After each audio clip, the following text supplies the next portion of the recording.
AMU, American Military University, is proud to present The Everyday Scholar.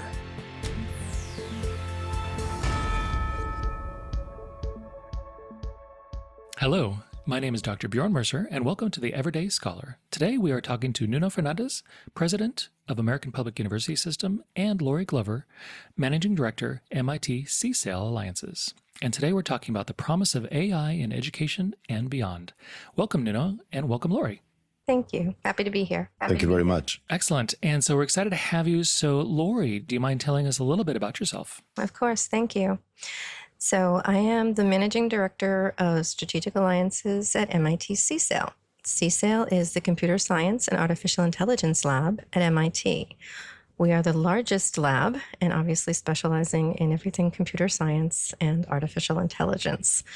And the interesting thing at CSAIL is we are completely cross-disciplinary. So the research done in the lab is from all 5 schools across the institute. And of course, there is an impact in education. Excellent. Thank you. And Nuno, would you mind telling us a little bit about yourself? Thank you, Bjorn. Yeah, I think it's the second podcast we're doing together. So pleasure being here today. I'm the president of American Public University System. I think I know Lori for 10 years now. It's been a long, doesn't sound like 10 years, but it's been like 10 years. And it's certainly a pleasure to be sharing this podcast with Lori today. Thank you, Nuno. We're going to jump into these questions. So the first one is, what is the importance of AI in higher education? So there's a lot of ways you can jump into that. So Lori, why don't you start with that question? So AI in higher education is very important. It is a tool that is going to be ubiquitous in all forms of the workplace. And having students have an understanding of not only its capabilities, but also its challenges is incredibly important. So I know Nuno has a vision for artificial intelligence at APUS, and I'd love to hear how he's thinking about it. Yeah, thank you, Lori. So I always tell this story, but I think it's important because if you go back in time to the first university that ever existed, and it was almost 1,000 years ago, and the concept was that you have a professor and then you have the students, and the professor was transmitting the knowledge to the students, and then the students were sort of memorizing that, and then they would do an exam, and then eventually they would get a degree. And that was 1,000 years ago. And you fast forward, it's not that different today. Even when you are in an online environment like APUS, right, where we deliver education through a computer, it's kind of the same concept in the sense that you have a faculty that creates the knowledge, that transmits the knowledge, and then the students, they learn, and then they do an exam, and if they pass, they progress to the next course, and so on and so forth until they graduate. But the concept is sort of the same. And I think it's one of the few industries that has not been disrupted by technology in 1,000 years, probably the only one. But if you think about AI, I think that for the first time, we are being presented with tools that can significantly change the teaching and learning experience. And they can create something that has not been done, which is to adapt the program and the educational experiences to the student, to personalize that experience. And that has existed for many years now in other industries, right? If you think about Netflix or Spotify or Amazon, when you go there, it's customized for you. They try to show you things that you want and things that you like. But in education, if the 3 of us go to start an MBA, we're all going to do the same MBA, the same content, the same exams, the same classes, which doesn't make a lot of sense because we're all different and we learn in different ways. So I think AI is going to provide these tools to enhance the teaching and learning experience, to provide a better personalized experience for the students, but also to enhance the faculty to be able to do things that today are literally impossible to do manually. I'd like to also add on about the learning experience of the students. And think about it when we all went to school. You're focused on learning from the teacher, memorizing, trying to process that information, and then provide back what the faculty member or the teacher wanted you to learn. Learning is so much more democratized now, and students are able to take a concept and really use artificial intelligence tools to open an ocean of information. And then from there, they can really expand their learning in ways that was never possible before. And I think that is just really incredible change to what's available to students today. And with that, it's also making its way into the workplace. And really teaching students not only how to use the AI tools, also understand the challenges and the ethics, but it gives them this amazingly enhanced creativity and ability to explore and just really take their knowledge to the next level and be incredibly even more impactful in the workforce.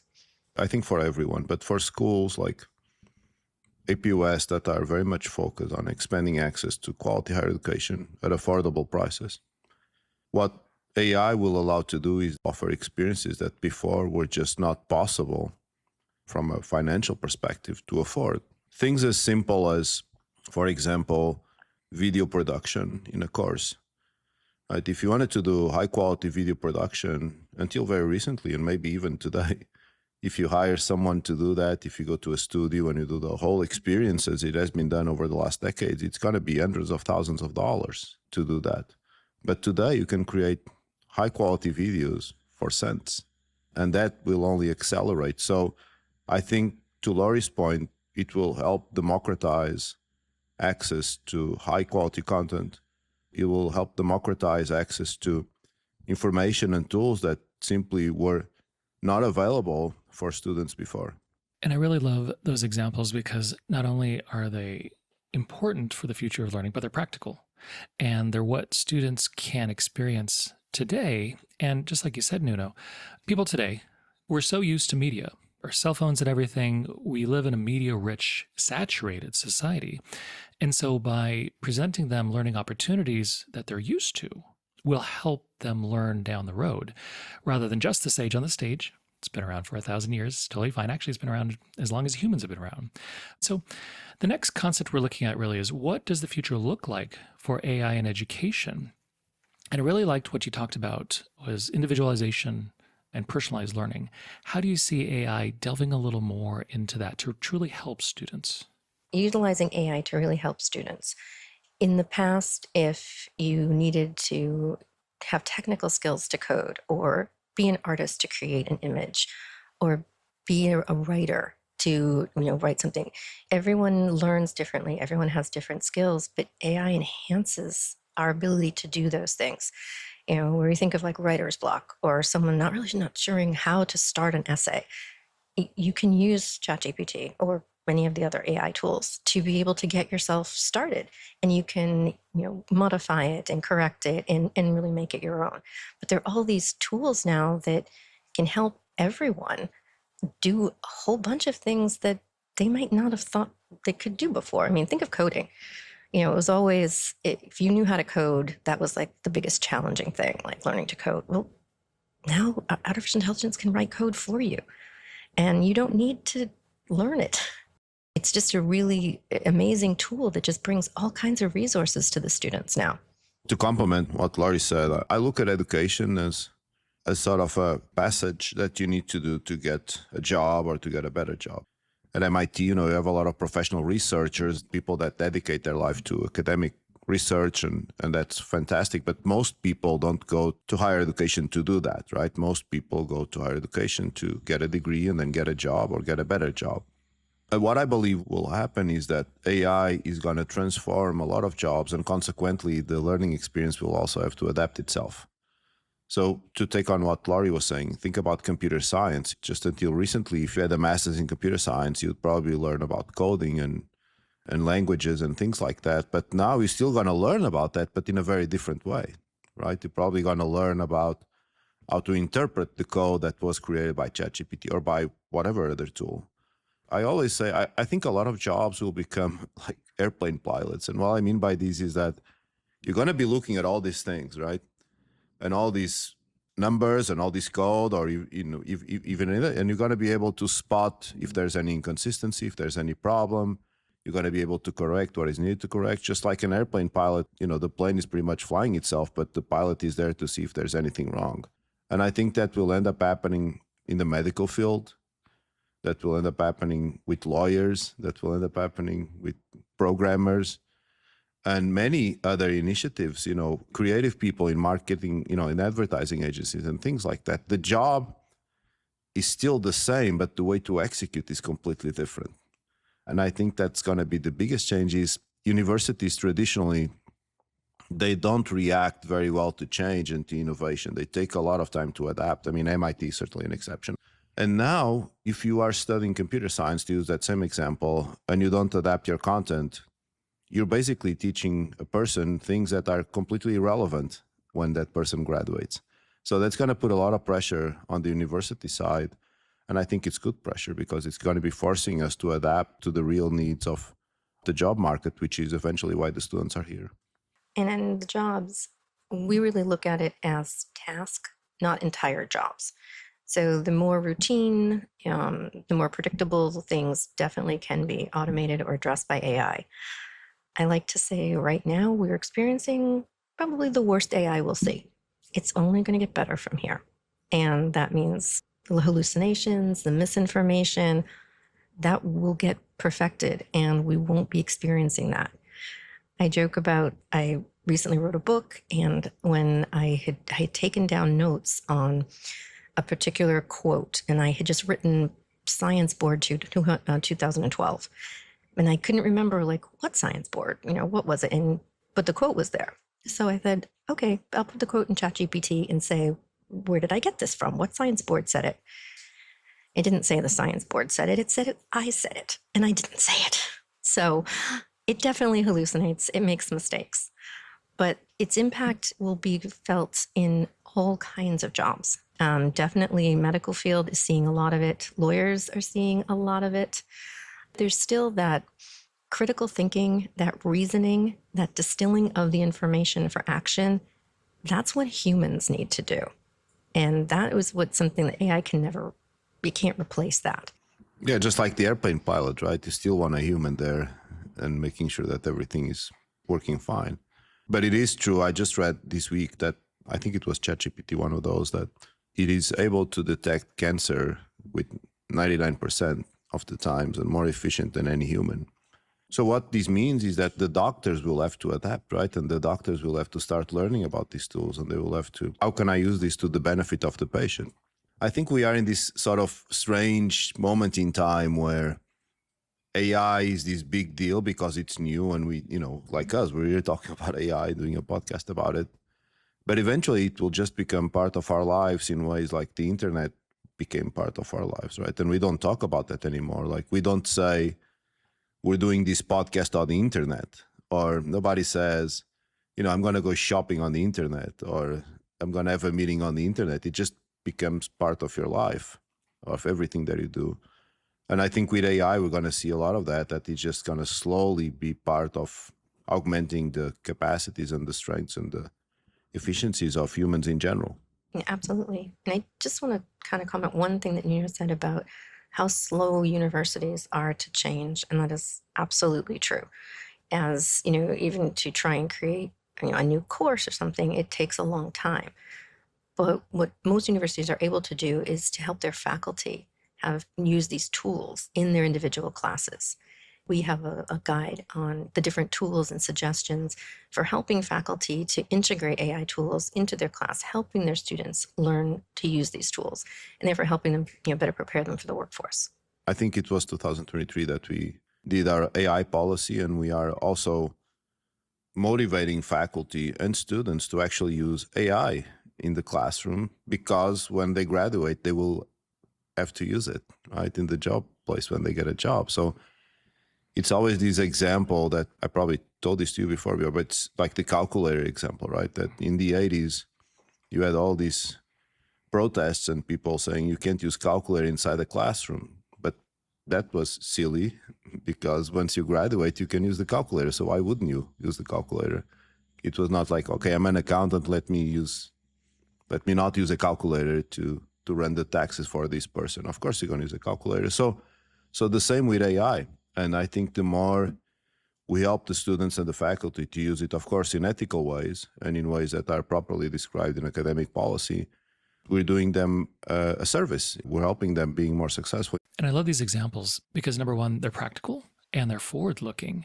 And especially what both of you said is that expertise. And so it really makes me think of a podcast I heard with the CEO of NVIDIA, where he was asked, what degree, what should I go get? And he said, well, you need domain expertise.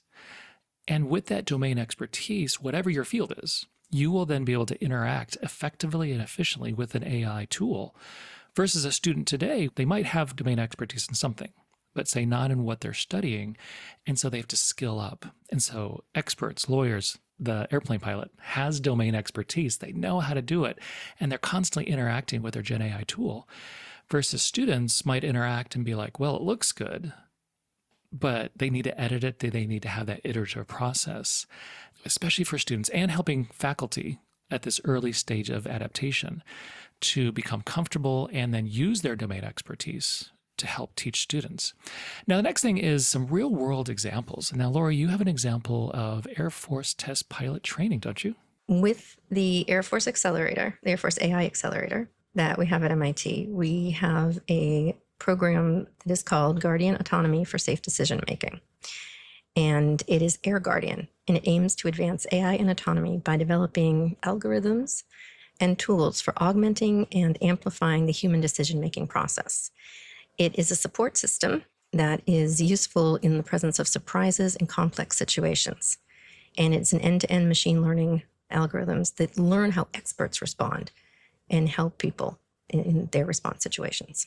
Well, I have an example. It's not as exciting as the Air Force, but we're doing it at AP West now, an implementation of an AI tool to automate the transfer credit, which is a process that today can take anywhere from 2 to 7 days, right? When a student wants to transfer credits to AP West, there's a manual process, and that process is being automated.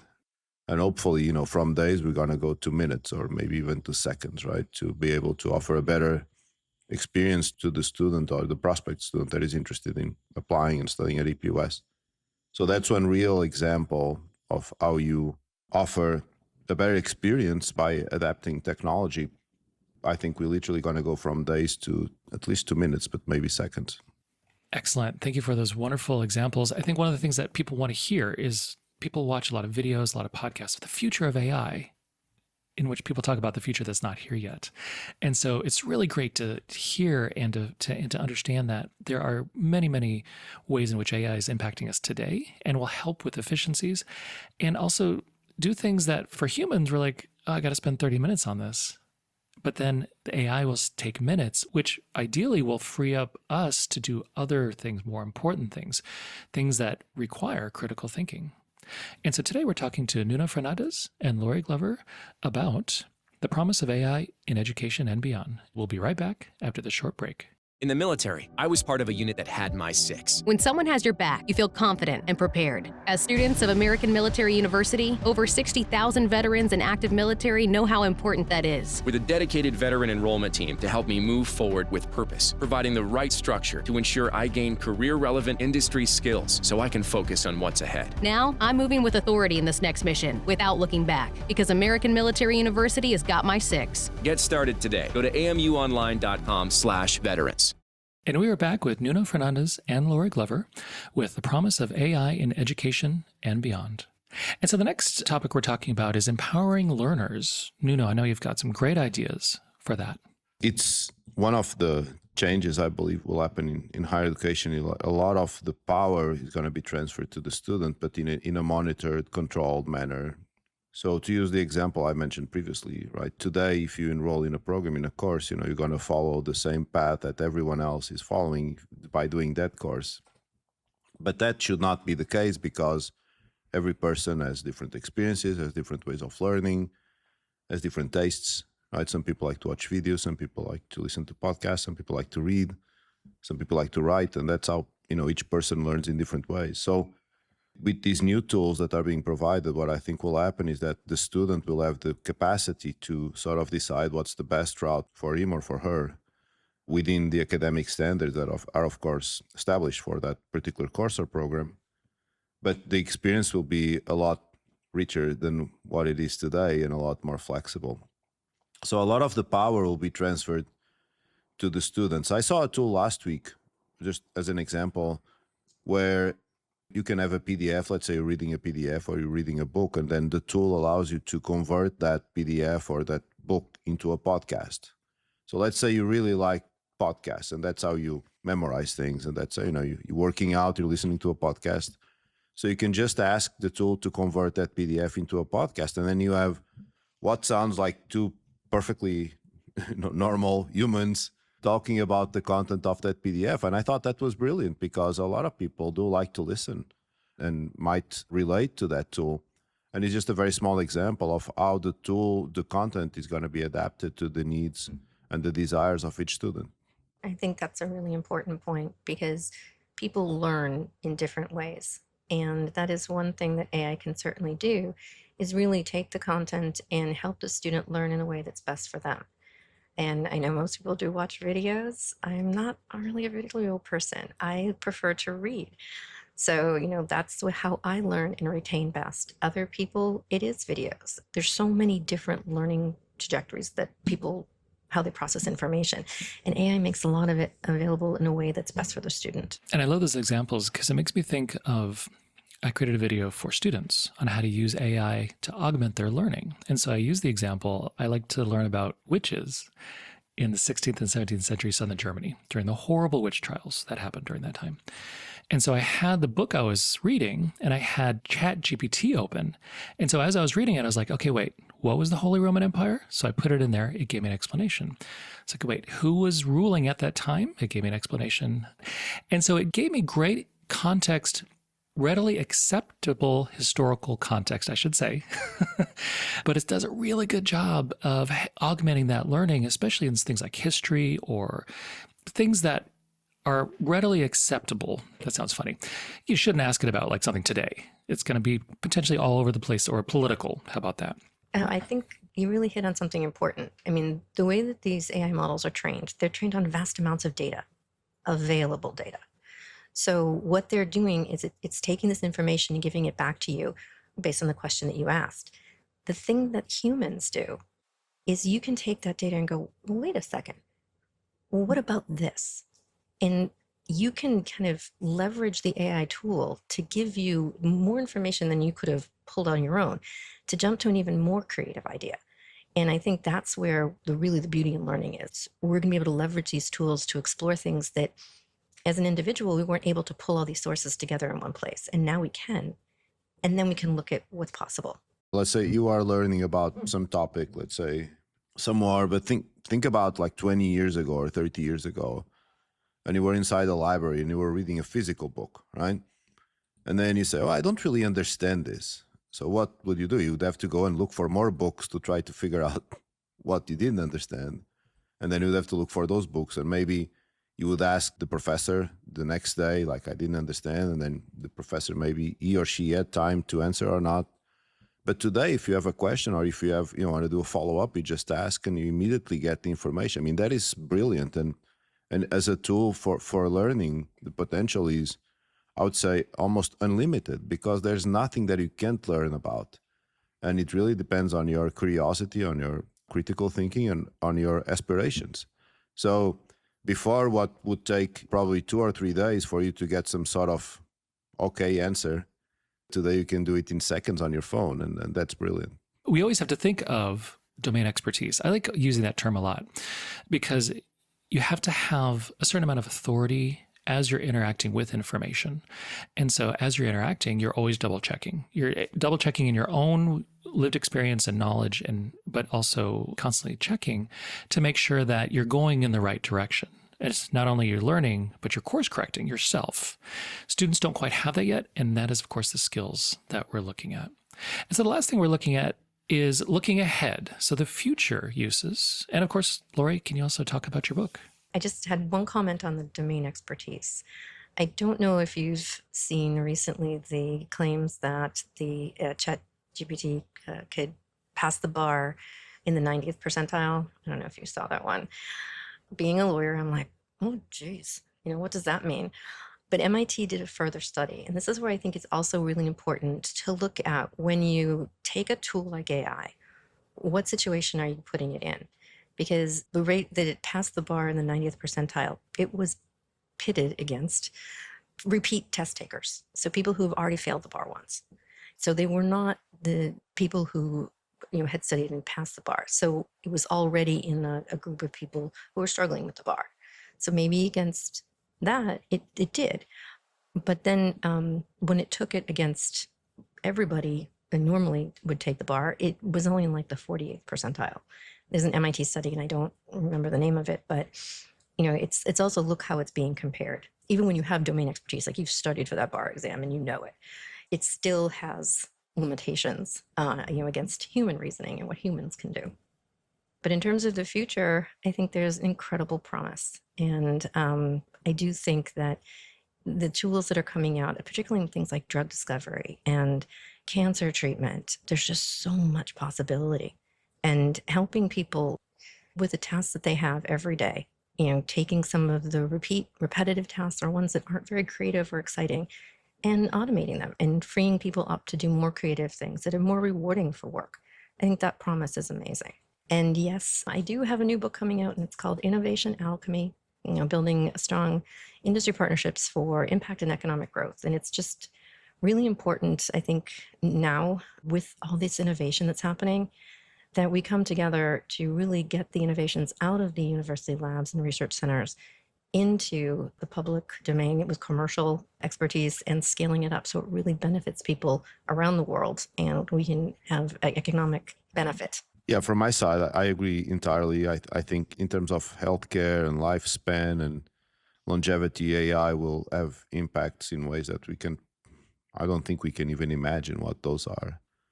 But sometimes what seems impossible is really not that impossible, right? And I just read recently that, the average age of a person during the Roman Empire was like 32 years old. That was the average. So the average age today in the US, I think, is like 79 or 80, and in other parts of the world, even more. So if someone would tell, the Romans back in the day, they say, okay, well, people in the future are going to live 3 times more than you, so that's impossible. The same way that it sounds impossible if we say to someone that you're going to live 270 years today.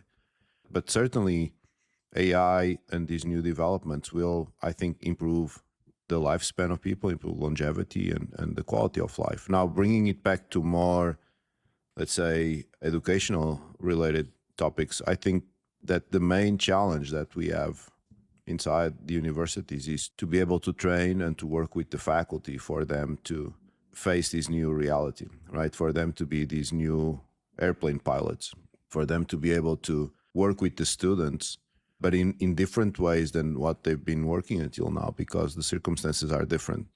And I think it's going to be a fantastic thing to do. If anything, the role of the faculty is going to be even more important, and it's going to be even more relevant than what it is today. But certainly it will need to change. And I think that's the challenge that we need to address in the next months and years. Absolutely wonderful conversation. A lot to think about, a lot to chew on, if to say it that way. But absolutely wonderful conversation about the promise of AI in education and beyond. So thank you, Lori and Nuno, for a wonderful conversation. Thank you. Thank you very much. And of course, my name is Dr. Bjorn Mercer, and thank you for listening. For more information about our university, visit us at amuonline.com. Thank you for listening. AMU, American Military University.